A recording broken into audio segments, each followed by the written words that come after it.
India's #1 varicose veins hospitals ఐబీసీను సంప్రదించండి. మీ నొప్పి లేని ప్రయాణాన్ని ప్రారంభించండి. నమస్తే రమగారు. నమస్తే జయ. రమగారు, మనము నావెల్స్ని కూడా డిస్కస్ చేస్తున్నాం కదా, మరి ఈరోజు ఏం చెప్తున్నారు? ఎదన్పూడి సులోచనారాయణ గారిది విజేత బాగుంటుంది. సినిమా తీశారు విచిత్ర బంధం పేరుతోటి. నాగేశ్వరరావు గారు, వాణిశ్రీ. ఓకే. అయితే సినిమా ఏమంత హిట్ అయినట్టు జ్ఞాపకం లేదు నాకు, అంత హిట్ అయినట్టు లేదు సినిమా. ఓకే. నావెల్ చాలా బాగుంటుంది. అంటే అనుకోని పరిస్థితుల్లో ఎలా అంటే మనుషులు ఉద్రేకానికి లోనైతే ఎలాంటి పనులు చేసేస్తారు, చేసిన పొరపాటును సరిదిద్దుకోవడానికి ఎంత సమయం పడుతుందో. క్షణికమైన ఉద్రేకం, క్షణికోద్రేకం పదం వింటుంటాం కదా, ఆ ఉద్రేకానికి లోనైన ఒక హీరో కథ. ఓకే. కథ చాలా బాగుంటుంది. నావెల్ చదవడానికి కూడా మంచి ఏమంటారు, హ్యూమన్ రిలేషన్స్ బాగా చర్చిస్తారు. కానీ ఆ రోజులు మారాయి కదా రమగారు, నావెల్స్ని మూవీస్గా తీసే కల్చర్ అనేది కొంచెం తగ్గింది కదా ప్రెజెంట్. అయితే ఇప్పుడు కాదు, ఎందుకు తగ్గింది, తీస్తూనే ఉన్నారు, మాడిఫై చేస్తారు ఏదో ఎంతో కొంత. పూర్తిగా దాన్ని తీసుకోరంటారా? పూర్తిగా తీసుకోవట్లేదు. ఇప్పుడు ఆ అని ఒక సినిమా వచ్చింది, అతని పేరెంట్ నితిన్ చేసింది. మరి అది ఆవిడది మీనా కథనే కొంచెం మాడిఫైడ్ మీనా కథ, మాడిఫై చేయబడిన మీనా కథ. చాలా సందర్భాల్లో మనకి మీనా గుర్తొస్తుంటుంది అందులో. ఓకే. ఆయన ఓపెన్గా కూడా చెప్పినట్టున్నారు త్రివిక్రమ్ బహుశా దాన్ని. సులోచనారాయణ గారి కథ ఫ్రేమ్ అది. ఈ రోజులకు తగినట్టుగా ఏదో చేసుకుంటున్నారు. అందులో అతని చెల్లెలకి EMIకి కుదిర్చిన పెళ్లి కొడుకుతో అతని చెల్లెలకి పెళ్లి చేయటం మీనాలో ఉంది, అదే ఇక్కడ పెట్టారు. ఆ అమ్మాయి పల్లెటూరు వెళ్ళటం అలాగే కనపడతాయి. ఇప్పుడు ఎవరో ఒకళ్ళు చెప్పని కథల్ని తీయలేరు కదా, కథనే తీస్తున్నారు. డైరెక్ట్గా నావెల్గా వచ్చిన వాటిని తీయటము ఒక రవ తగ్గిందని అనుకోవాలి, కానీ తీస్తూనే ఉన్నారు. అదేలేండి, మీరు అన్నట్లుగా కొంచెం మార్పులు చేర్పులు చేసుకుంటున్నారేమో. మనం సులోచనారాయణ గారు అయితే మీనా, సెక్రటరీ అవన్నీ మనం సినిమాలుగా చూసాం కదా. అవును. జీవన తరంగాలు, ఏ కథకు ఆ కథ ఆణిముత్యం. ఇప్పుడు ఆవిడ వర్ణన, ఆవిడ సెట్ క్యారెక్టర్ని సెటిల్ చేయటం ఒక చోట, అలాంటివి చాలా ప్రత్యేకంగా ఉంటాయి. ఈ కథలో హీరో మాధవ్ అతని పేరు. తను ఏంటంటే స్వాతంత్రోద్యమంకి ఉత్సాహపడి స్వతంత్రం రావడానికి 4-5 సంవత్సరాల ముందు ఉద్యమంలోకి వెళ్ళినవాడు. పట్టేశారు అతన్ని, జైల్లో పడిపోయాడు. స్వతంత్రోద్యమానికి ముందు ఇలా దొరికిన వాళ్ళందరినీ జైళ్ళల్లో పడేశారు కదా. అతను ఇంటి నుంచి తల్లి అతను ఒక మేనమామ కూతురు, ఆ పిల్లంటే చాలా ఇష్టం అతనికి. ఆ సుధయ్ అతని ప్రాణం అనుకుంటాడు. కానీ వెళ్ళే నాటికి అతనికి పెద్ద వయసు ఏం లేదు, 20 ఏళ్ళు ఉన్నాయో అంతే, 19-20 సంవత్సరాలు. ఆ పిల్ల ఒక 14-15-16 ఏళ్ళది. అయితే ఇతను ఉద్యమంలోకి వెళ్ళిపోయాడు. వెళ్ళిన తర్వాత అరెస్ట్ అయ్యాడు. స్వాతంత్రం వచ్చిన తర్వాత అరెస్ట్ అయిన వాళ్ళందరినీ వదిలిపెట్టేశారు కదా. ఈ వదిలిపెట్టేసినప్పుడు అతను తిరిగి వస్తున్న దాంతో కథ మొదలవుతుంది.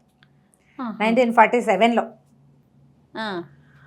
47 నాటి కథ అని మనకి తెలిసినప్పటికీ తర్వాత కథలో చర్చించబడ్డ కొన్ని విషయాలు, కొన్ని రకాలు అవి చూస్తే కాస్త తర్వాత ఆవిడ 70వ దశకాల్లో రాశారు ఆ కథ, 70sలో రాశారు, 60-70 మధ్యలో అనుకో.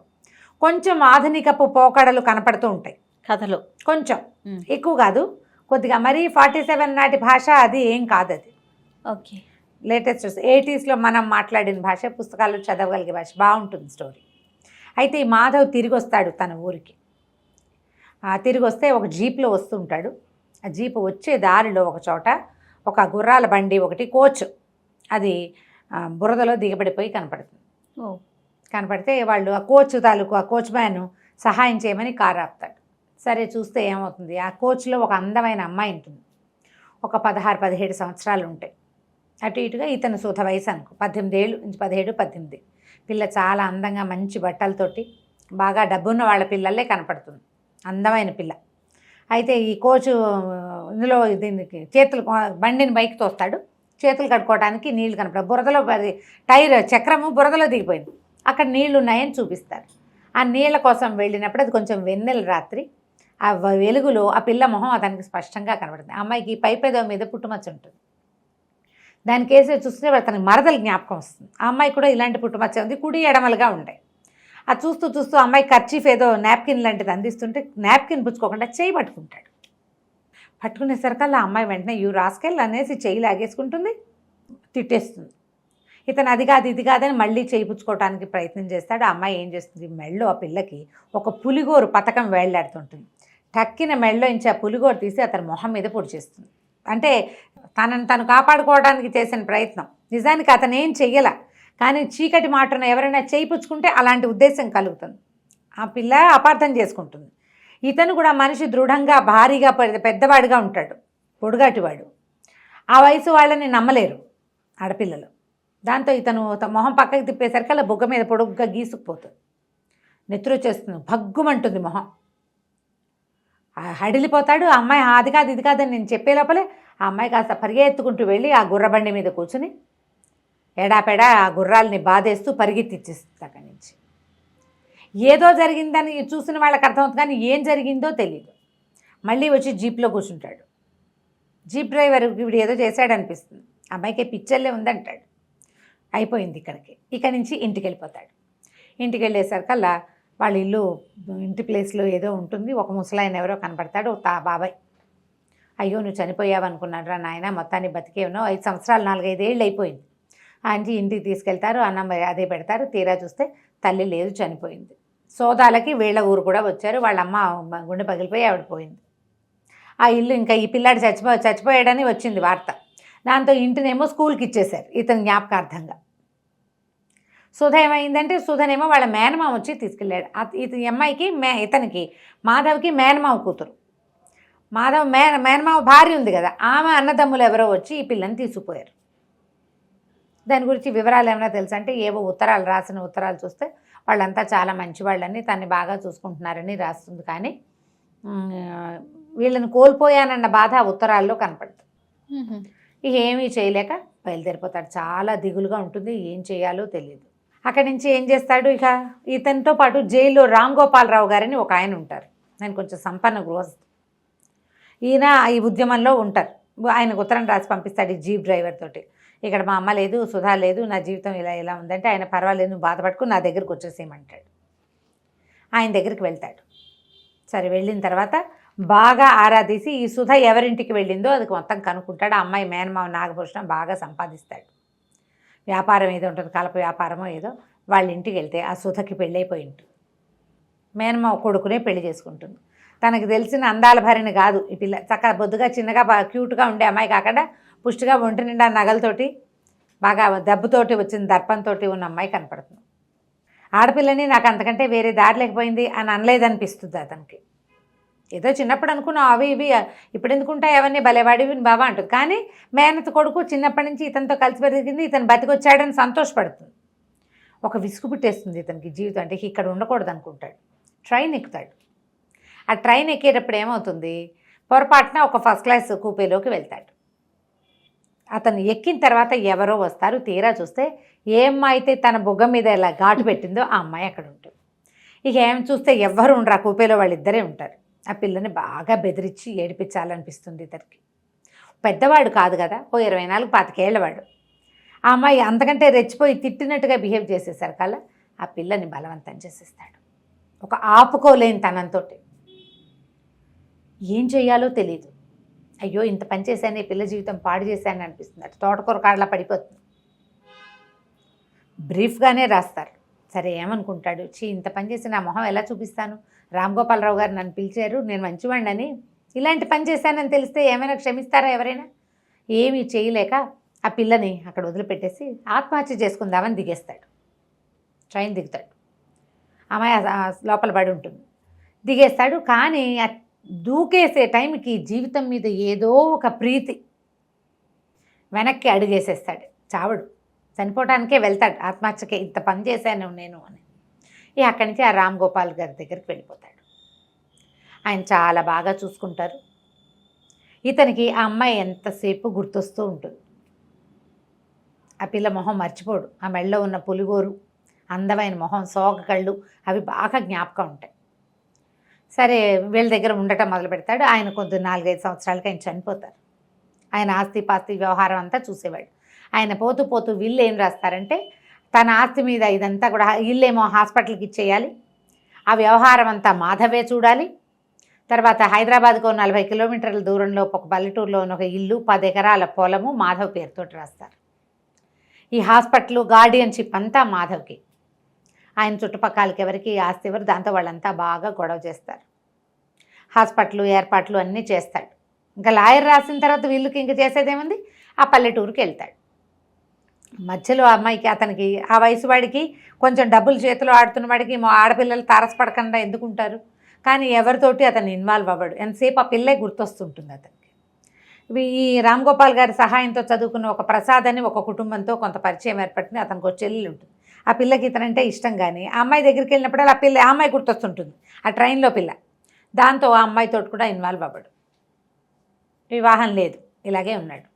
ఆ ఊరు వెళ్తాడనమాట. ఊరు వెళ్తే వీళ్ళ ఇంటికి దూరంగా అది నది వైపుకి వెళ్ళే దారిలో ఒక చిన్న పెంకుటిల్లు ఉంది. అయితే అక్కడ మేనేజరు చూస్తే ఇల్లంతా బాగా పాతగా ఉంటుంది, ఇల్లంతా బాగు చేయించుకుంటాడు. పొలం అది ఏర్పాట్లు అవుతుంటాయి, చక్కగా ఇల్లంతా సెట్టింగ్ చేయించుకుని ఇక్కడే ఉండాలని వచ్చేస్తాడు. హైదరాబాద్కి దగ్గరే కదా, ఏముంది కారులో వెళ్ళి రావచ్చు, జీప్ ఉంది అతని దగ్గర, అలా అనుకుంటాడు. చూస్తే ఆ చిన్న పెంకుటి ఇంట్లోంచి చెరువు నది వైపుకి వెళ్ళే దారిలో ఒక పెంకుటిల్లు ఉంది. ఆ కాస్త కొనేస్తే ఇక్కడి నుంచి అక్కడ దాకా తోట డెవలప్ చేయొచ్చు, గార్డెన్ డెవలప్మెంట్ బాగుంటుందని చెప్తాడు మేనేజర్. ఆ ఇంటి వాళ్ళని అడగమంటే వాళ్ళు ఒప్పుకోరు. అందులో ఎవరు లేరో తల్లి, ఓ పిల్లాడు. వాళ్ళు ఎవరితోటి మాట్లాడరు.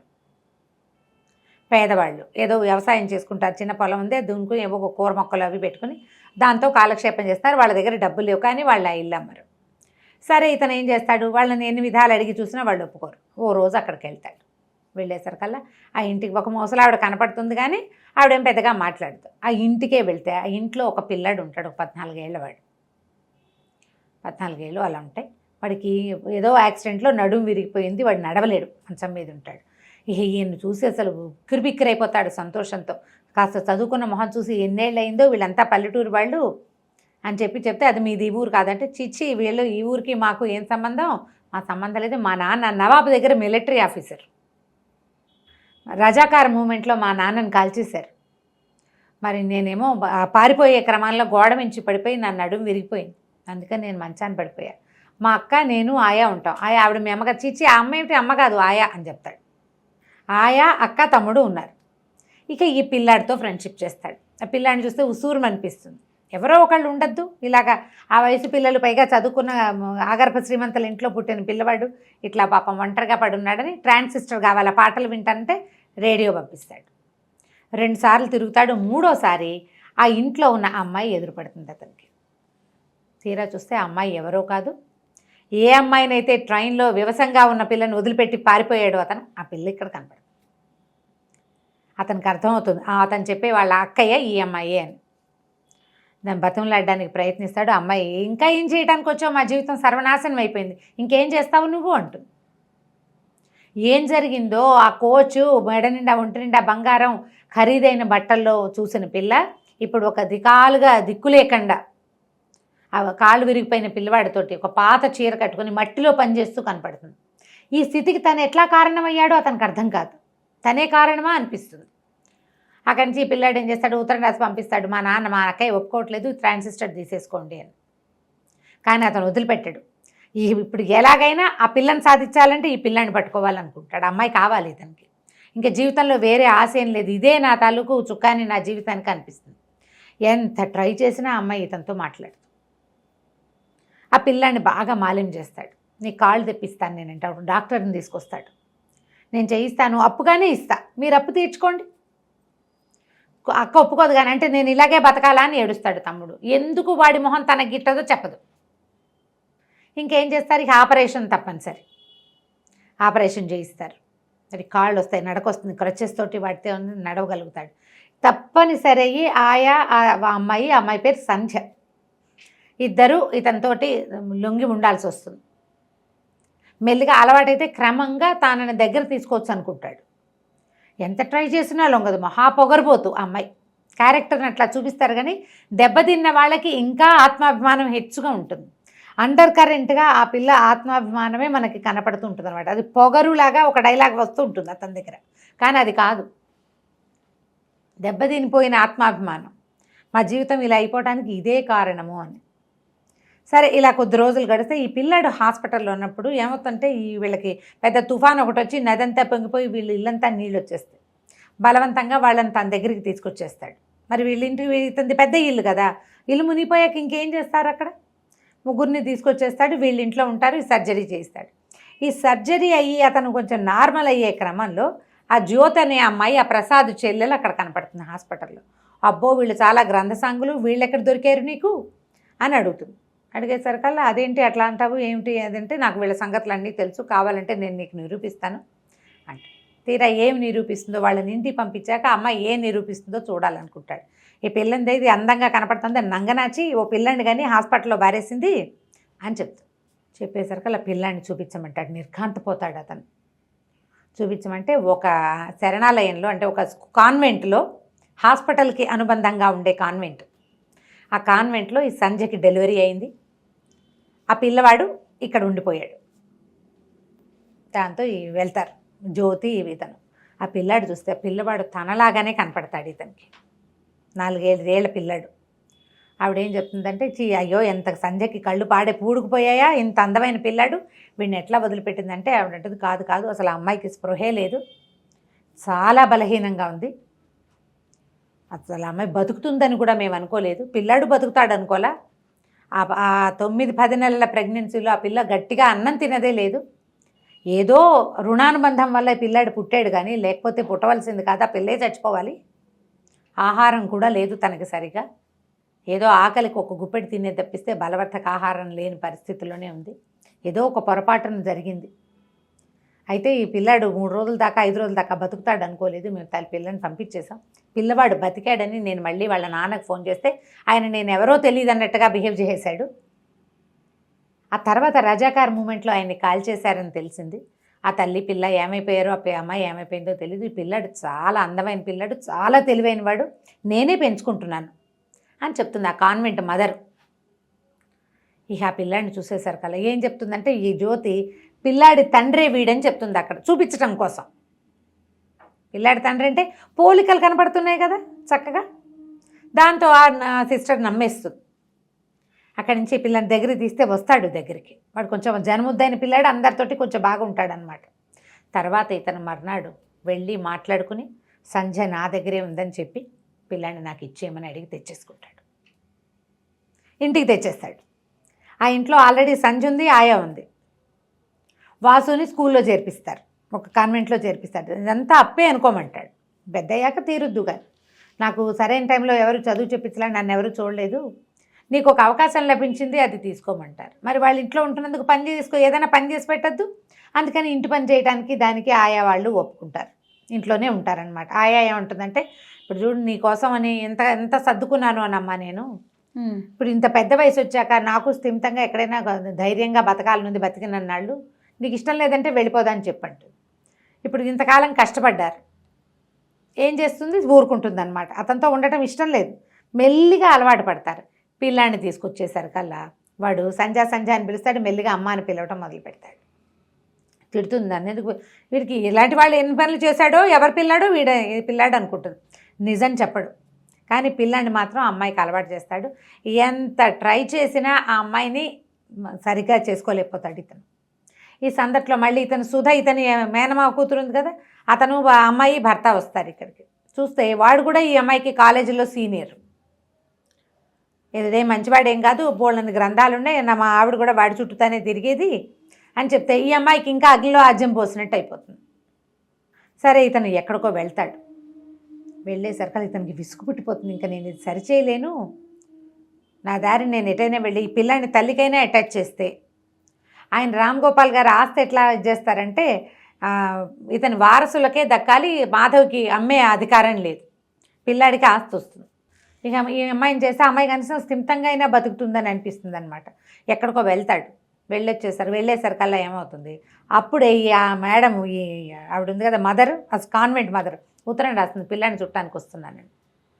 ఈ అమ్మాయికి ఏం తెలుసు, మాధవ్ ఊళ్ళో లేరు, మీరు రండి తప్పకుండా అని ఉత్తరం రాస్తుంది.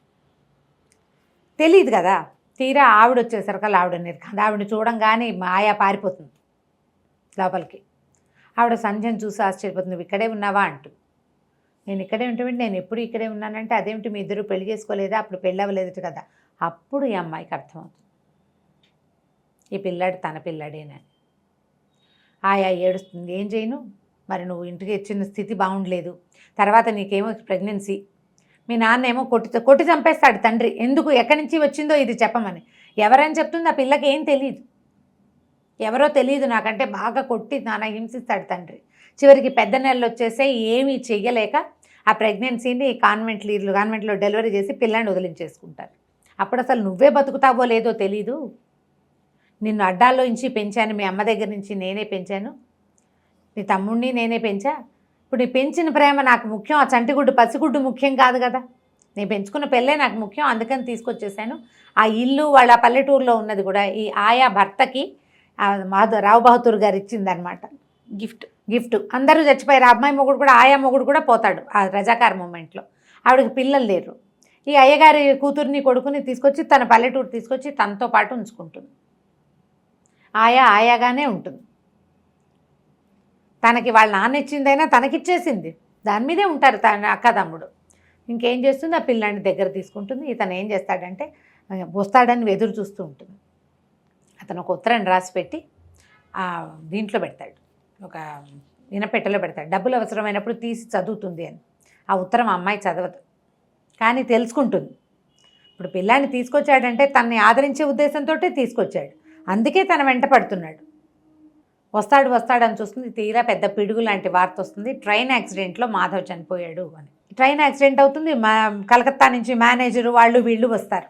ఇతను చాలా పెద్ద బిజినెస్ నడుస్తోంది కదా. వాళ్ళు వచ్చి ఇది దొరికింది, ఆయన బెల్టు అవి దొరికినాయి, సామాన్ల బ్యాగ్ దొరికిందంటే ఏం చెయ్యాలో తెలీదు, చనిపోయాడు. ఆయా ఆశ్చర్యపోతుంది. ఇతనే తండ్రి అని ఏనాడైనా చెప్పావు? పోనీ ఇన్ని రోజుల నుంచి చూస్తున్నప్పుడైనా ఇతని వల్లే నాకు ఆ పిల్లాడు కలిగాడని నువ్వు నాకు చెప్పలేదు, ఎంత గుట్టు, నేను తల్లిని కాదు చూడు నీకంటూ. మీ అమ్మకైతే చెప్పవా? చెప్పకుండానే చేసావు. అతను ఎంత బాధ్యత తీసుకున్నాడు, ఇంటల్లుడు చేయవలసినవన్నీ చేశాడు కదా, నువ్వు మాత్రం చెప్పలేదంటుంది. ఈ తీరా ఇతను చనిపోయాడని వార్త వస్తుంది. ఏం చెయ్యాలో తెలీదు. అతను ఈ లోపల వాసు వస్తాడు. ఆ పిల్లాడిని చూసుకునే బాధ్యత కూడా వాసుకు అప్పచెప్తాడనమాట. నువ్వే ఏదో అన్నావు, అందుకే ఆయన ఎక్కడికో వెళ్ళిపోయాడని అక్కని తిట్టిపోస్తాడు. నీకు అసలు ఆయన మొహమే గిట్టదు, ఏదో చేసావు నువ్వు ఏమన్నావో ఆయన కష్టం కలిగేలాగా. ఆయన ఎక్కడికో వెళ్ళాడు, ఎన్నాళ్ళకి రాడు, చివరికి వార్తేమో ఈ మరణ వార్త వచ్చేస్తుంది. ఒక 15-20 రోజులు పోయాక అసలు ఇంట్లో దీపాలు పెట్టుకోవటానికి కూడా మనసు లేకుండా అయిపోతారు వీళ్ళు. మరణం, ఇల్లు వాకిలి ఈ అమ్మాయికి అప్పచెప్పేశాడు. సరే, ఒకరోజు రాత్రి తెల్లవారుజామున అర్ధరాత్రికి ఒక కారు వస్తుంది. తీరా మాధవ్ దిగి వస్తాడు కారులో ఇచ్చి. యాక్సిడెంట్ అయ్యింది, అతని బ్యాగు అవి కొట్టేశారు ఎవరో. అతనికి ఏదో జ్వరం వచ్చింది, అక్కడెక్కడో ఉండిపోయాడు. ఇన్ని రోజులకి ఓపిక తెచ్చుకుని మళ్ళీ వెనక్కి వచ్చాడు. ఉత్తరం చదవలేదా అంటాడు. బాగా అరిచి కేకలేసి పోట్లాడుతుంది ఏడుస్తూ. సో పిల్లాన్ని ఇంత కఠినాత్ముడు, ఆ పిల్లాన్ని తీసుకొచ్చావు, పోయి నీ పిల్లాడని నువ్వు నాకు చెప్పలేదు, నేను చెప్పడానికి ప్రయత్నం చేసినా నువ్వు వినలేదంటాడు. విందు అప్పుడు అమ్మాయి ట్రై చేస్తాడు, అమ్మాయి విందు, అందుకే ఉత్తరం రాసి పెట్టానంటాడు.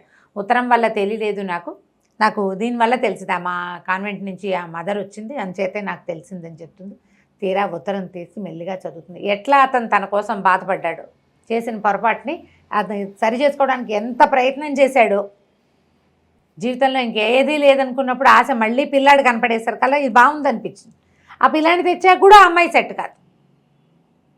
మెల్లిగా సర్దుకుంటారు. ఇక అతను అప్పటికి ప్రశాంతంగా అయిపోయిన లాస్ట్ సీన్ని చూపిస్తారు. జీవితాన్ని అంటే ప్రపంచాన్ని జయించిన విజేతలాగా అయిపోయాడనమాట అతను. ఆ భార్య, కొడుకు, తనకొక ఫ్యామిలీ. తను చేసిన ఏనాటి పొరపాటో చక్కటి స్వరూపంలో అందమైన సౌధంలాగా మళ్ళీ జీవన సౌధం కుదిరిపోయింది. దాంతో అతను విజేత అయ్యాడు అని రాస్తారు. బాగుంది గారు. ఎన్ని ట్విస్టులు ఉన్నాయి చూడు, ఊహించలేనన్ని ట్విస్టులు. కథని భలే బిగువుగా నడిపిస్తారు, చాలా పక్కగా పకడ్బందీగా రాస్తారు. నేనంత పకడ్బందీగా చెప్పలేదు, చెప్పాలి. నా బుద్ధి ఎంతసేపు అమ్మాయి సంజమి క్యారెక్టర్ మీదకే పోతూ ఉంటుంది అనమాట. నాకు అతన్ని సమర్థించాలనిపించదు. ట్రై చేస్తాడు కానీ ఓసారి దెబ్బతిన్న వాళ్ళు అంత తొందరగా కోపప్ కాలేకపోతారు, అవునవును, వెనక్కి రాలేకపోతారు కదా. కథ చాలా బాగుంటుంది. విజేత పేరుతోటి దొరుకుతుంది. మీకు సరదా ఉంటే విచిత్ర బంధం పేరుతోటి నాగేశ్వరరావు గారి సినిమా ఉంది, అది కూడా వెతుకుని చూసుకోవచ్చు. కానీ నేను సినిమాకి ఓటేను, నేను నావెల్కే ఓటేస్తాను. నవలే చాలా బాగుంటుంది, తాపీగా నిదానంగా చదువుకోవచ్చు.